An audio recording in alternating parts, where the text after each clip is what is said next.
ચૂંટ મારીને તમને લાવી દે, પરિણામ લાવી દે.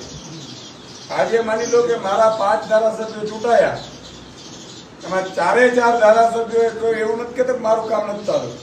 મુખ્યમંત્રીને ત્યાં કામ થતું હોય કે ન થતું હોય, આપણા ધારાસભ્યને ત્યાં કામ થાય. એ તાકાત હોવી જોઈએ ધારાસભ્યની. આપણે ઘાસ કાપવા માટે ધારાસભ્ય સાંસદ બનીએ છીએ. બનવાનું તો એવું બનવાનું કે પરિણામ લાવવાનું. પછી આપણે એમ કહીએ કે ના હવે સરકાર બરકારનું કઈ જરૂર નથી, એક કાફી પડે. આજે માન લો કે આપણે વિસાવદરમાં જીત્યા, જાઓ વિસાવદરમાં હવે ક્યાં કરતો ચાલે. બોટાદમાં માન લો કે આપણો ધારાસભ્ય છે એ કામ નહોતો કરતો, સસ્પેન્ડ કરી દીધો મેં ધારાસભ્યને. રાજુ ખરપડા પહોંચી ગયા કે બોટાદ 10,000 લોકો ખેડૂતોને ઉભું રાખીને કરતા બંધ કરાવી દીધા કે ન કરાવી દીધા? કરાવી દીધા કે ન કરાવી દીધા? નેતાગીરી આને કહેવાય યાર. આપણે નેતાગીરી કરવા નથી આવ્યા, આપણે પ્રજાનું સોલ્યુશન લાવે ને પ્રજામાંથી આવ્યા. કોઈ નેતા નથી આપણે. તમારા માંથી જ આવીએ છીએ, તમારા માટે લડવું છે, તમારા માટે મરવાનું થાય.